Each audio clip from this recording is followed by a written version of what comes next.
महिला म्हणलं आज तुम्हाला बोलायचा दिवस नाहीये, कारण आज जर बोललं तर उद्या वर्षभर आमच्या मागे कर लागत, कारण संक्रांतीला कर आहे. आज संक्रांत आहे. खरं सांगा, तुम्ही एवढ्या मेकअप करून वाण घेऊन देवाला आल्या, तुम्ही नवऱ्याचं दर्शन किती जणींनी घेतलं? एक निघाली फक्त, एक, दोन, तीन, चार. दोन दोन हात केले मी मोजायचे कशी? हात खाली करा. ए ए याच उत्तर ऐका बरं का महाराज. ए याच उत्तर ऐका. तुमच्या पाया पडून संक्रांतीला सांगतो महिलांना, तुम्ही मुलांना लाड द्या, मुलींना लाड द्या. त्याच्याबद्दल आपलं मत नाही, ती आपली लेकरं आहेत. पण ह्या 5-6 वर्षामध्ये तुम्ही एक चूक करू राहिला, ती तुमच्या ध्यानात येत नाही, पण सांगून टाकतो. तुम्ही मुला देखत नवऱ्याचा अपमान करता, हा सगळ्यात मोठा मूर्खपणा आहे. महाराज आता हे पुरुष आहे ना, बिचारी उगाच कुठं आधार नाही म्हणून घरी मुक्कामाला येतात.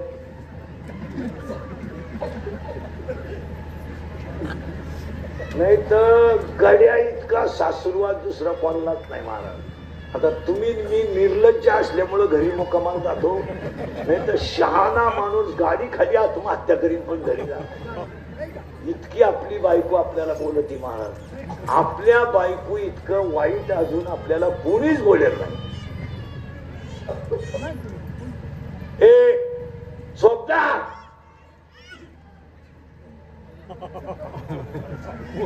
पोर पोर, हा ए म्हणून एक वाक्य संक्रांतीला सांगतो. एक,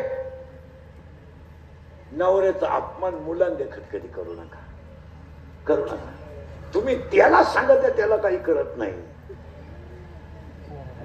हो, ते अहंकार नावाचं खोड आहे. अजून नाही राहिलं बरं का. झाड वांज आहे, मुळी अज्ञान आहे. अज्ञान मुलीला 4 कोंब आहेत आणि 4 कोंबांना वर अहंकार आहे आणि अहंकाराच्या खोडाला 12 फांद्या आहेत वर. आता त्या 12 फांद्या ऐका कोणत्या आहेत. एक, काम. काम आणि पाया पडतो तुमच्या शरीरात जर काम तयार झाला तो डोळ्यावाटे बाहेर पडतो आणि डोळ्यात पाप तयार झालं का ते मनात घुसत आणि मनात पाप गेलं का ते इंद्रिय खवळवत आणि इंद्रिय खवळले की विद्वान माणूस सुद्धा भरमिष्ठ होतो.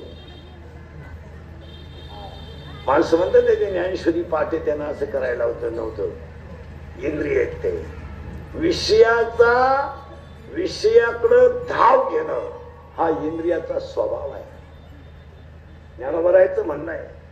आणि इंद्रिय जे जे म्हणतात तेच पुरुष करतात, हे ध्यानात ठेवा. इंद्रिय म्हणतील तसंच करतात. तुम्ही मुलींचा अभ्यास करा. हे 3 वर्षात सगळ्या पळून जाणाऱ्या पोरी अल्पवयीन आहेत. 13 ते 18. पूर्वी पोरं पोरींना चिठ्ठ्या द्यायची.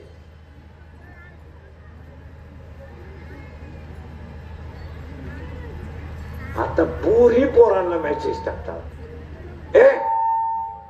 आणि सगळ्या पळून जाणाऱ्या पोरी 13 ते 18च्या आहे. आणि एकही पोरगी आतापर्यंत विद्वान पोराबरोबर कधी पळून गेली नाही. तुम्ही अभ्यास करा. सगळ्या पोरी मूर्ख पोरांबरोबरच पळून जाणार. मूर्ख म्हणजे भंगरी, इन मराठी छपरी, काहीच करीत नाही. मोटरसायकलीची पार्ट चोरी तुझी आणि ही त्याच्या नादी लागते. तो काम आहे. आणि कामा नावाची फांदी जर वाढली तर साधू सुद्धा संपतो.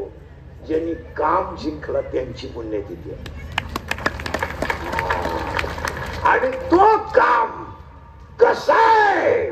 धडक मारिली शंकरा, धडक मारिली शंकरा, मारिली शंकरा, धडक मारिली शंकरा, मारिली शंकरा, मारिली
झाड वांज आहे, मुळी अज्ञान आहे, कोंब 4 आहे, खोड अहंकार आहे, 12 फांद्या आहेत.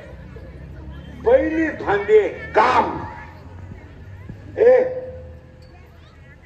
आणि दुसरी फांदी क्रोध. आणि पाया पडतो राग आकळा. खून करायला काय 2-4 दिवस लागतात का? मर्डर करायला काय 5-6 दिवस लागतात का? काय लागत त्याला? 10 मिनिटाचा सगळा खेळ आहे. आता एखाद्याला म्हणलं तुला किडनॅप संपल्यावर 10 लाख देतो, इंद्रिकर भोकस. इंद्रिकर काय एका झापडीचा गडी नाही. पण मी म्हणतो 10 लाख खर्चायचे कवा? आणि पाया पडून सांगतो 2 मिनिटाचा राग तुमची जिंदगी संपू शकतो आणि 2 मिनिटाचा राग तुम्हाला देव बनवू शकतो. आणि आपली सगळी भांडणं कशावरून माहिती का? डिफर का दिला, लाईट का दिली, हॉर्न का दिला, याची भांडणं आहे. गाण का उडावला, तुलाही मोठ्या बापाच्या गाडी डांबरीला आणायचीच नाही ना, तुझ्या बापाला वरून रस्ता करता येत नाही. आणि पाया पडून सांगतो राग जर आकळला नाही तर तुम्हाला असं म्हणायचंय का बसलेल्या माणसाला, गुन्हा करून आत गेलेल्या माणसाला पश्चाताप होत नाही असं वाटतं तुम्हाला? होतो, पण ती वेळ निघून गेली. दोघांची बांधावरून मारामारी झाली, एक मिळाला आणि एक आत गेला. कापूस याचायचा कोण? वावर तर खाटत राहिलं. जो आत गेला तो बाहेर येत नाही आणि मिळालाय तो उठून बसत नाही. मग भांडणं करायचे कसं? दोघांची मारामारी झाली, दोघं पोलीस स्टेशनला गेले. पोलिसांनी दोघांच्या एक कानफटी दिली, 50-50 हजार घेतले आणि म्हणला परत असं करू नका. आता एक कानफटीत केवढ्याला बसली? 50ला. तो 50 गेले बर का, पण त्याची जिरावली. आता काय बोलायचं? पहिला काम आहे, दुसरा क्रोध आहे, फांद्या आहेत बर का या, आणि तिसरा लोभ आहे. जे नशिबानं मिळेल तेवढ्यावर आनंद माना, पापाचं कमवू नका. व्याजाचा धंदा करणारी जेवढी माणसं आहेत तिथे 2-3 जण आहेत. आतापर्यंत सगळी व्याजाचा धंदा करणारी माणसं तरफडूनच गेली.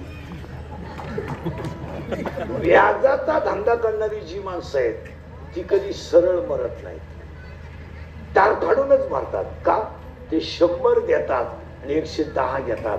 ते 100 त्यांचे पण 10 व्याजाचे, ते त्यांचा कार्यक्रम करतात.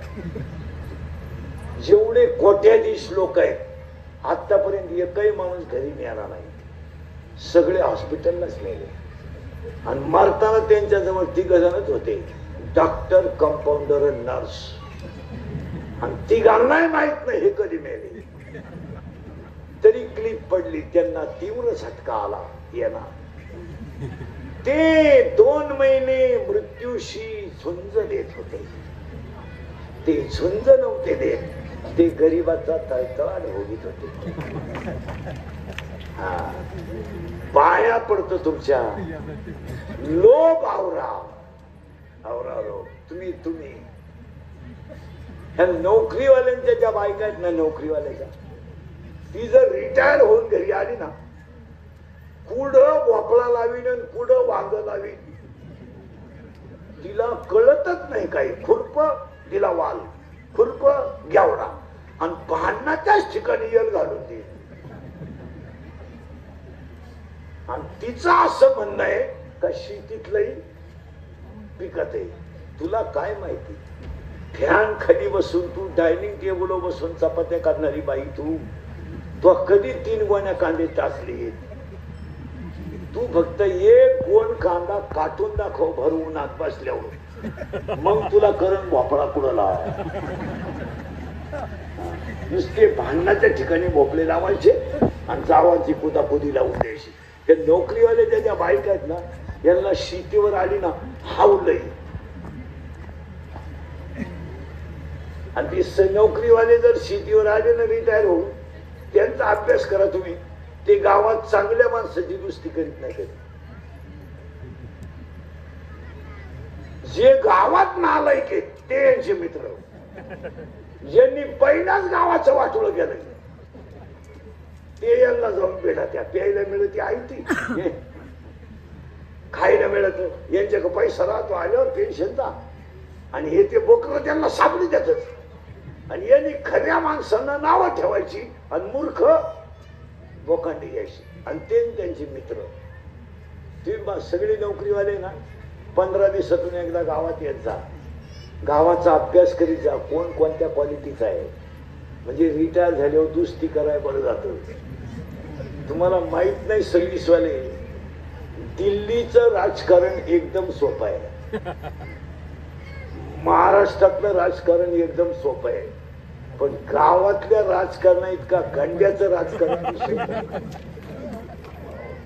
आणि गावातलं राजकारण अजून तुम्हाला माहित नाही. तुम्ही कोणालाही बिलगता गावात आल्यावर, आणि लगेच मग मित्र सल्ला देतात, आता रिटायर झालाय ना व्हायला घे. मित्रांचा सल्ला ना काय बेवड्यांचा. आणि आहे ना खतपाणी घाला, ही म्हणती तुम्ही फक्त मुद्दा काढा, मी बोलते, तुम्ही बोलायचं नाही. तो म्हणला मी आता जर झाल्यापासून तुझ्या पुढे बोलले नाही ना, आता थोड्या करता काय बोलू. ही म्हणती मी घर सरळ करते. आणि आज ह्या 10 वर्षात महिला मंडळ पुरीच्या आईला, पुरीचा सल्लाच इतका, आईचा सल्ला इतका चुकीचा आहे. ज्या ज्या घरांमध्ये पुरीच्या आईनं इंटरेस्ट घेतला त्या त्या घरांच्या संसाराचं वाटोळं झालं. आणि पुरीचा संसार बिघडवायला तिची आईच जबाबदार आहे, त्यांना ठेवा. इथं 7-8 जणी आहेत. आई डायरेक्ट पुरीला सांगते एखादा महिना पाह, सगळ्यांचा अंदाज घे, नाही तर पाहुणा इकडे घेऊन ये. सांगणाऱ्या माया पुढे बसल्या, पा आता काय नावा सगळं सांग. आणि ती म्हणती काय माहितीये का पुरीला, सासऱ्याचं धुणं धुवायचं नाही, सासूचं लुगडं धुवायचं नाही, तुझ्या पुरतं तुझं पाय, तू फक्त तो बैल सोडू नको. बैलाला हे सण घाल, बाकीचं सगळं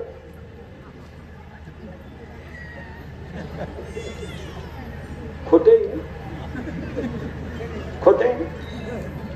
आणि पाहुण्याला ताब्यात ठेवी, मग मी पाहते काय करायचं ते. पाहुणाच इकडे घेऊन येते, आला पिठी घेऊन पाहुणा सासऱ्याचे कांदे वाटणं करते. काय माणसं, याला कारण माहिती का काय? काम, क्रोध, आणि तिसरा लोभ.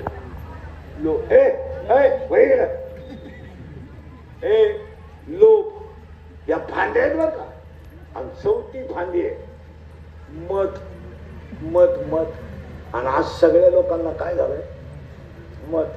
4 जण मोटरसायकलवर बसले, फुल टाईट.